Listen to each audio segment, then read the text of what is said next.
శ్రీరామ్, జై శ్రీరామ్, జై బజరంగ బలి హనుమానికి, జై బజరంగ బలి హనుమానికి, భారత్ మాతాకి, భారత్ మాతాకి.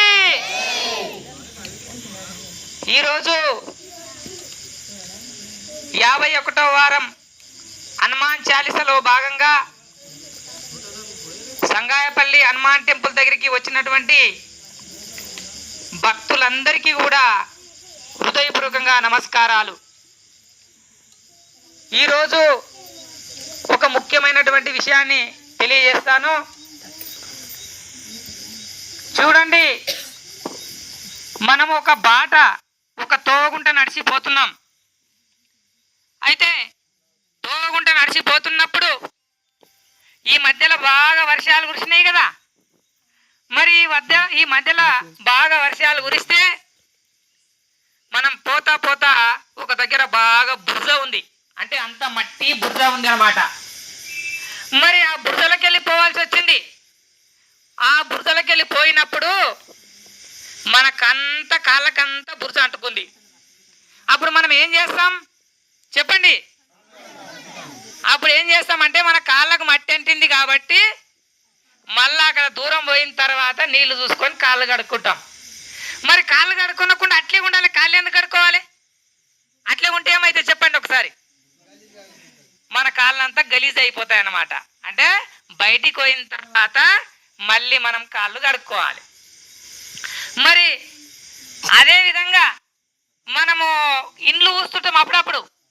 అంటే ఉగాది పండుగ కావచ్చు, మనము ఇల్లు ఊసినప్పుడు ఏం చేస్తాం? మనము ఇంటికి మనం వార్నిష్ పెడుతుంటాం కదా. వార్నిష్ పెట్టినప్పుడు మన చేతులకు అంతా వార్నిష్ అంటుకుంటుంది. మరి వార్నిష్ అంటుకున్నప్పుడు వార్నిష్ అంటుకున్నదాన్ని అట్లే పెట్టుకుంటామా, కడుక్కుంటామా? మరి దేంతో కడుక్కుంటాము? నీళ్ళతో కడుక్కుంటే పోతుంది అది.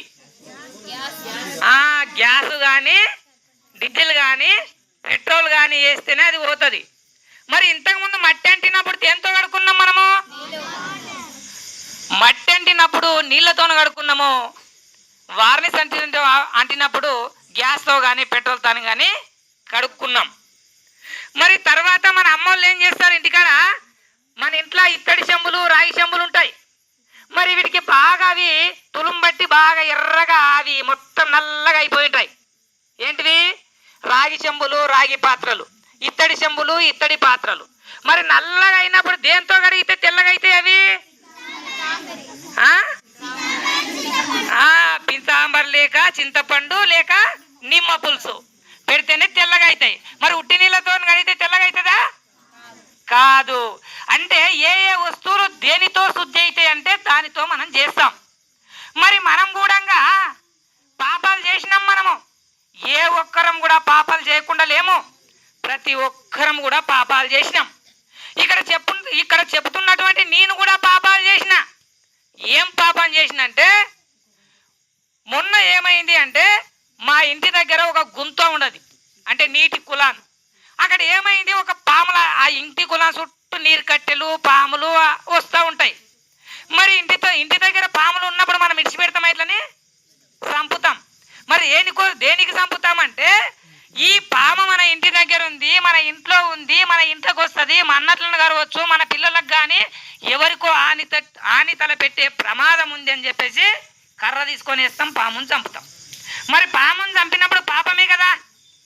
మొన్న ఒక 4-5 రోజుల కిందట నరసింహస్వామి టెంపుల్ దగ్గర ఒక పాము వచ్చింది, పెద్ద ఇంత చేరిపోతూ.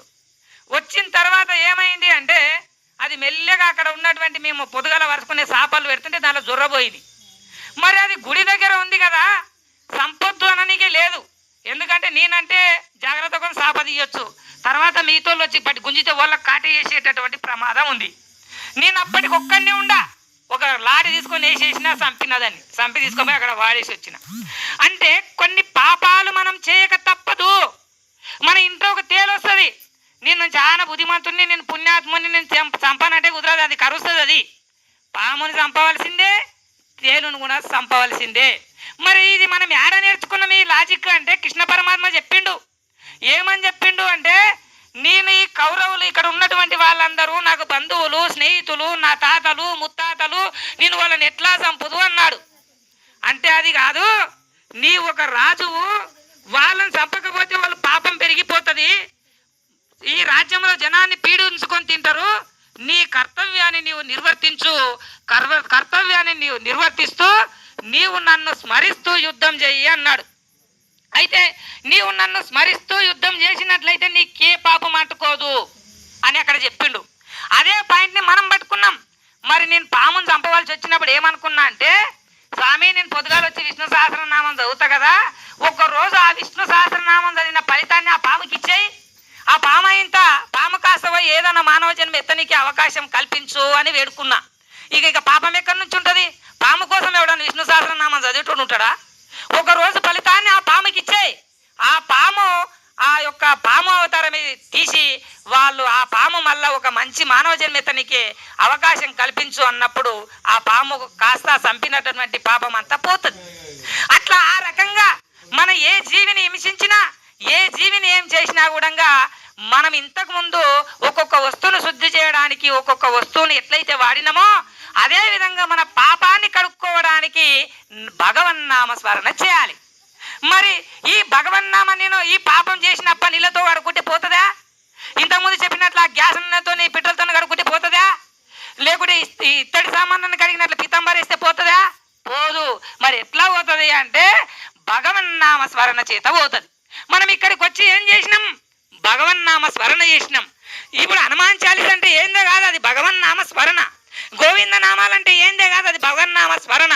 ఈ భగవన్నామ స్మరణ చేయడం వల్ల మనము చేసినటువంటి పాపాలన్నీ కూడా పటాపంచలైపోయి, ఎప్పుడైతే మనం కాళ్ళు కడుక్కుంటే మనం శుద్ధి అయినమో, ఎప్పుడైతే మనము ఆ డీజిల్తో కడుక్కుంటే ఆ వార్నిస శుద్ధి అయిందో, ఎప్పుడైతే ఆ పాత్రలకు పట్టినటువంటి ఆ మురికి ఏదైతే ఆ పితాంబరంతో కానీ ఆ యొక్క చింతపండుతో కడితే ఎట్లా శుద్ధి అయిందో, అదే విధంగా మనం చేసినటువంటి పాపాలు ఏవైతే ఉన్నాయో అవన్నీ కూడా పోవాలంటే భగవన్నామ స్మరణ చేయాలి.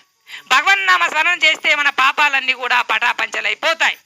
మరి ఈరోజు ఈ చిన్ని అవకాశాన్ని కల్పించినటువంటి మీ అందరికీ కూడా హృదయపూర్వకంగా నమస్కారాలు తెలియజేస్తూ, ఈ అవకాశం ఇచ్చినటువంటి పెద్దలందరికీ మరొక్కసారి హృదయపూర్వకంగా నమస్కారాలు తెలియజేస్తూ సెలవు తీసుకుంటున్నాను. జై శ్రీమన్నారాయణ, జై శ్రీమన్నారాయణ. తర్వాత వీడియో పెద్దదైతుందని చెప్పి